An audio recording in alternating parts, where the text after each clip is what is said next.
Continue lang, parang walang tao tayong dalawa. Kukwentuhan lang tayo.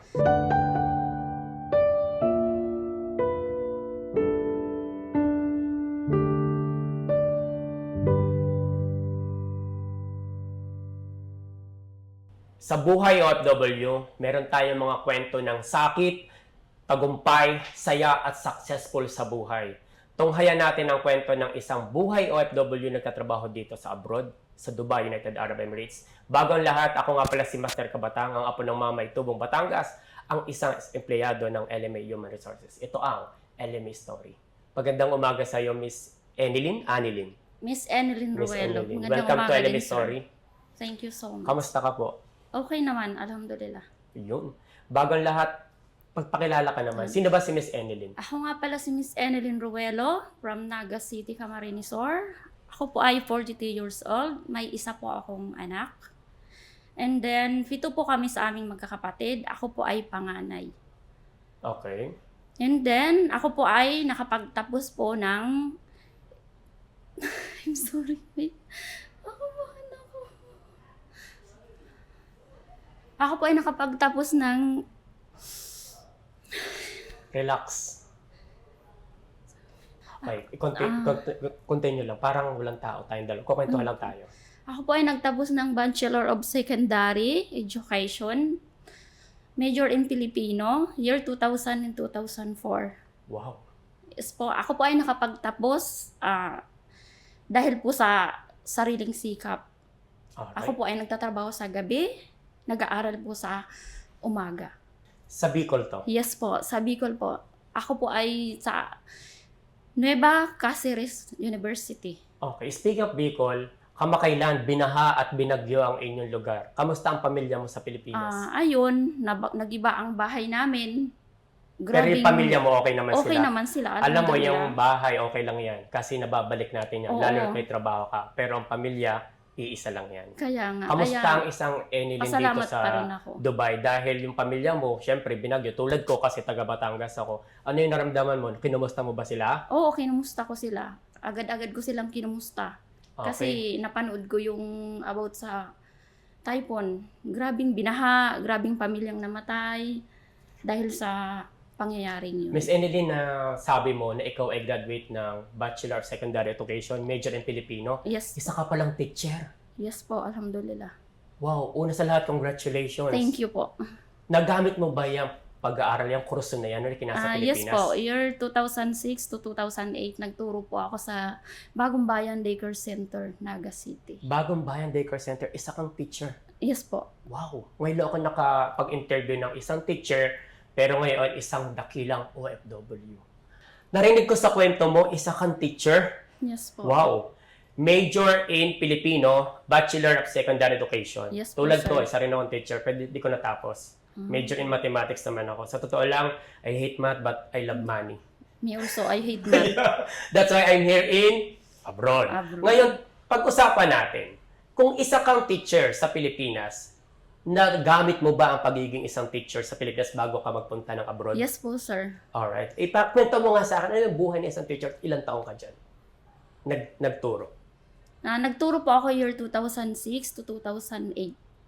So, 2006, 7, 3 years din. Yes po. Kamusta ang isang teacher sa ano po Bicol? siya? 3 hours in morning, 3 hours in the afternoon. Ang class ko po. Ang tinuturuan mo ba is nursery, kindergarten? Nursery po. Ilang taon ka no, ng mga panahon na yon? I forgot about my age. Okay. Kung ikaw ay 2006 to 2008, ilang taon na si Miss Anilyn ngayon? 42. 42 because Ayan. major in mathematics 2006, Yes. 42 ka ngayon.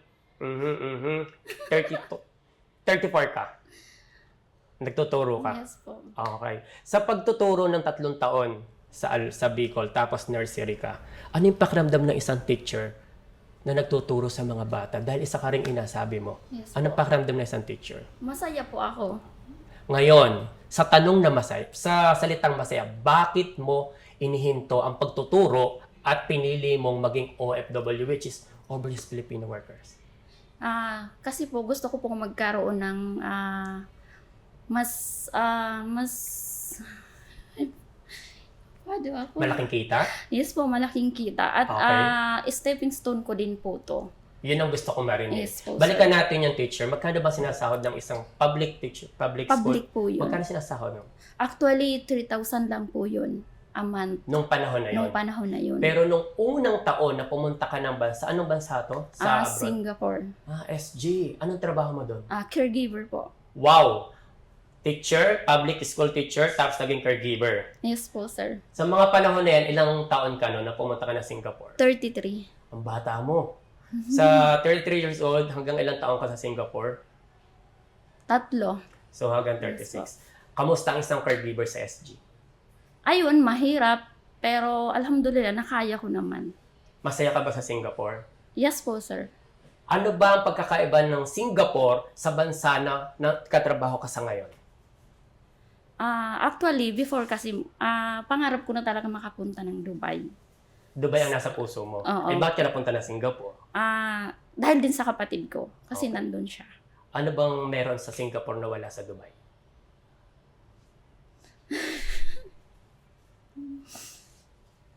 Nakabahan ako. Speaking of caregiver sa Singapore ng 3 taon, kamusta ang isang caregiver sa SG? Ayun, okay naman. Alhamdulillah. Private caregiver po kasi ako sa Singapore. And then, wala din po akong time na kumaga magliwaliw. May day off ka ba doon? Wala po. Sa loob ng 3 taon? Hindi. Actually, lumalabas lang ako pag talagang may importante lang akong bibilhin. Hindi kasi ako mahilig gumala. Okay. Kasi iniisip ko yung i-expend ko na money sa labas. So, sa Singapore, meron dyan tinatawag na Lucky Plaza. Napasyalan mo ba? Hindi. Sa loob ng 3 taon, hindi mo Hindi napasyalan? ako nakapag-ano. Ang lungkot mo naman sa SG. Ngayon, speaking of SG, from 3,000 na public school teacher, magkano yung sahod mo sa loob ng 3 taon sa SG bilang caregiver? 25. Wow, ang laki na nun. 25, So, from sir. 2008 to 2010, Hindi po. anong year yan? 2015. Sorry, 2015 to 2018. Yes po. Okay, from 2018, saang bansa ka pumunta? After Singapore, umuwi po ako ng Pinas. tinapos mo Buwan po- lang yung bakasyon ko. Okay. And then pumunta naman ako ng Saudi. So, from Singapore, umuwi ka ng Pilipinas, finish contract. Yes po. Nag-apply ka sa ahensya, Saudi. Yes po, agency. ahensya. Direct ka. Ano yung trabaho ng isang Miss Annalyn sa Saudi Arabia? Ako po ay nag-apply po na isang katulong.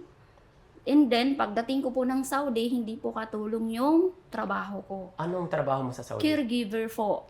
At isang matandang babae, 85 years old. Oh, Ang aking alaga. Okay. Ngayon, gusto kong makwentuhan mo kami kasi from caregiver ng Singapore, tapos caregiver ka din ng Saudi Arabia. Ilang taon sa Saudi Arabia? Going to 4. So, 7 years kang caregiver. Yes po. Kamusta ang isang caregiver? Ano yung responsibilidad ng isang caregiver na ginagawa mo?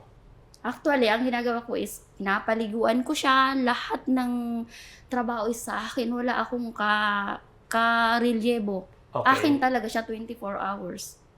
Kasi may napapanood ako sa mga video, sa mga YouTube, sa mga Facebook. Minsan, syempre, pag ikaw caregiver, dapat malaki ang iyong pangunawa. Yes, talagang dapat malaki ang iyong patience talaga. So, nangyari na ba sa buhay mo bilang caregiver na parang aayaw ka na? Dahil when you say caregiver, mahirap na trabaho yan. Malaking responsibilidad yan. Sobrang hirap. Kinakarga ko pa yung matanda.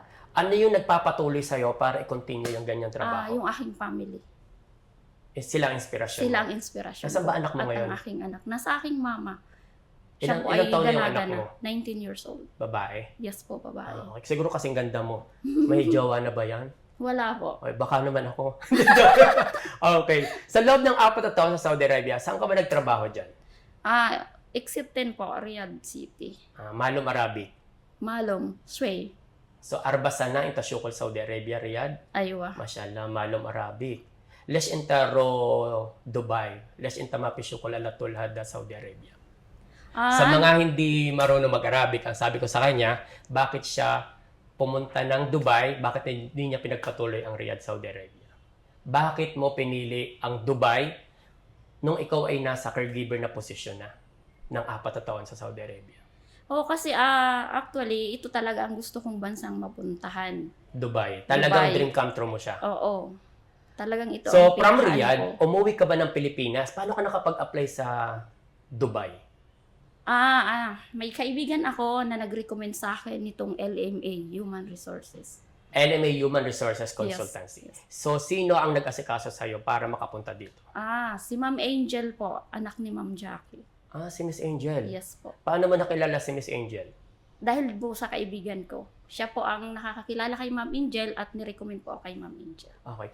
Sa buhay natin, mahirap magbigay ng isang salitang tiwala. Yes po, sir. Yung tiwala na yun, bakit mo ibinigay ang iyong mangyayari sa buhay mo, ang iyong future, kung ano yung mangyayari. Kasi kilala mo na ba ang LMA? Ba't ka nagtiwala sa LMA agad? Kahit may trabaho ka na sa Riyadh, Saudi Arabia.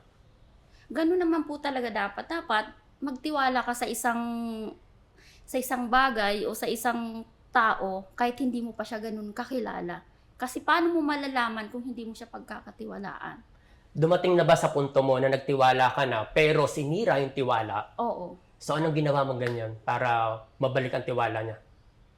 Actually, ito ay personal na Rason. rason. Okay. So nung tinulungan, balik tayo kay LMA. So from Riyadh, umuwi ka ba ng Pilipinas or nag-direct ka dito sa Umuwi Dubai? po ako ng Pilipinas. Re-entry po ako. So nag-resign ka, Opo. nag-exit ka sa Saudi Opo, Arabia. nag-exit ako. Ilang buwan ka na natili sa Pilipinas? Since March 7, 2022. Tapos bumalik ako ng abroad is August 17, 2022. April, May, June, July, August. So nakalimang buwan ka sa Pilipinas. Yes po. So kinuha ka ng LMA from Pilipinas papunta sa Dubai. Yes po, sir. Nung ikaw, unang araw mo sa Dubai, ano yung pakiramdam ng isang Enelin? Dahil from Pilipinas, public school teacher, tapos nag-caregiver sa Singapore, nag-caregiver sa Riyadh, Saudi Arabia. Ano yung trabaho mo? Unang trabaho sa LMA? Unang trabaho ko po sa LME ay katulong, Housemates. housemaid. Teka lang ha, napaka-misteryosa ng iyong Ang gulo buhay, ng ng buhay. iyong trabaho. Dahil from public school teacher, caregiver, tapos katulong. Katulong. Hindi ko naman sa dinadown ang mga katulong. Dahil ang katulong sa akin, nasa puso ko yan. Marangal na trabaho yan. Opo, marangal na trabaho naman yan. So, bakit mo pinili ang pagiging katulong kahit nandun ka na sa pagiging teacher tas caregiver? Kasi, di ba, sabi ko nga, stepping stone ko to na makarating ako ng Dubai. Kaya grinab ko yung opportunity para makapunta dito. So, nakailang buwan or taong ka na sa LMA mula noong 2022 hanggang ngayon? Naka 2 years na po ako. Finish contract ako, alhamdulillah. Kailan ka natapos ang kontrata? September 27. So, last 2 months ago. Yes po. Yes, ngayon. Today Yes is po. November 2. Yes po, So, sir. 2 months tapos na ang kontrata mo. Yes po, sir. Sa lahat nating mga manonood na viewers, lalo ng mga OFW, anong posisyon mo ngayon kay LMA? Ngayon, naano po ako ni Ma'am Jackie na mag-admin. So, from katulong sa bahay, ngayon nagkatrabaho ko sa isang opisina. Yes po, sir. So, parang ikaw ay admin trainer. Yes, sir. Ano ba yun? Grinab ko yung opportunity na yun para mag-level up yung Position mo. position ko. Yung nangyayari sa buhay abroad mo. Ang Yes tanong, po. masaya ka ba sa nangyayari sa'yo? Yes po, sir. Kasi hindi naman pwedeng habang buhay na lang tayo katulong. Nung natapos ang kontrata mo, September 27, tama? Yes po. Ano yung pakiramdam ng isang Miss Enelin nung sinabihan ka ni Ma'am Jackie na ilalagay kita sa admin trainer? Siyempre masaya ako. Kasi, Ginarab mo agad? yes, grinab Bakit? ko agad. Kasi makakatulong yun sa akin eh. Na mag-level up yung position ko. So, from katulong, ngayon, admin ka na ngayon. Yes. Ano masasabi mo sa Alhamdulillah, LMA masaya Human ako. Resources? At kay Ma'am Jackie? Mabait si Ma'am Jackie. Ano yung masasabi mo sa kumpanya tsaka kay Ma'am Jackie? Good sila. Kasi maalaga sila sa aplikante. Okay. Oo. At hindi nila pinapabayaan. If ever man na may mangyari, to the rescue agad sila. Kay Sir Noy at saka kay Sir Ru, ano masasabi mo sa kanilang dalawa, ang mga boss natin? Actually, si Sir, ngayon ko lang siya nakausap. Okay. Oo, kasi hindi ko pa siya masyadong nakakausap. Ang lagi kong nakakausap is si Ma'am Jackie and si Sir Noy. Ano masasabi mo sa kanila? Kasi hindi lahat binibigyan ng pagkakataon. Marami akong mga kaibigan dito sa abroad na 15 taon na, 30 taon na, nasa bahay pa rin. Pero yung bahay na yun, kasi minahal nila yung trabaho nila. Pero ikaw, 2 taong ka pa lang sa LMA, marami, libo ang nagtatrabaho sa LMA. Pero Yes sa po. dinami-dami na ikaw nabigyan ka ng oportunidad, ano masasabi mo doon sa kumpanya? Kasi binigyan ka ng, ay, okay to si Miss Annalyn, may potential. Ano masasabi mo sa kumpanya? Proud ako, thankful ako kasi inalok nila ako ng ganong opportunity. Sa lahat ng mga kababayan natin na gustong mag-apply dito sa LMA at magtrabaho sa Dubai, sabihan mo sila. Sa mga kapwa mo babae, sa mga kapwa mo OFW, kapwa natin OFW, at yung mga gustong magtrabaho sa Dubai at nasa kumpanya ka, kasi nasa tamang kumpanya ka eh. Oo. Nasa tamang tao ka. So, hindi ka pa shweya-shweya, Paliko-liko. kudakidahin na paliko-liko. Sida ka ba sa salitang Arabic? No, diretso lang. Yes. So, imbitahan mo yung ating mga kababayan natin. Sa kapwa ko, OFW, iniimbitahan ko po kayo na mag-apply at magtiwala kay LMA. At isa po ako sa patunay na legit po ang LMA. At nakatapos po ako ng 2 taon. Alam mo, para sa akin, kinocongratulate kita. Dahil hindi lahat nakakatapos sa kontrata, hindi lahat nabibigyan ng magandang kumpanya, at tamang tao. Lagi Yes ko po. sinasabi, hashtag ko, nasa tamang tao ka, sa tamang kumpanya Yes ka. po. Basta Thankful magkaroon po lang ako. tayo ng tiwala sa sarili. Tama? Tama po, sir. Okay, ngayon, gusto ko lang malaman sa'yo, dahil sa dami-dami ng trabaho na pinanggalingan mo, daming bansa, from Pilipinas, Singapore, Saudi Arabia, Dubai, para kang si ano eh. Kulang na lang libutin ang buong... Kaya nga, kulang na lang sa'yo Dora the Explorer.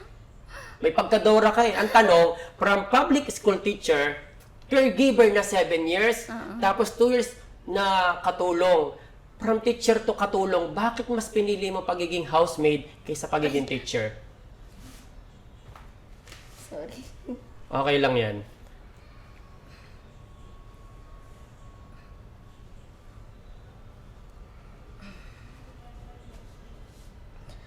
Ay, talaga.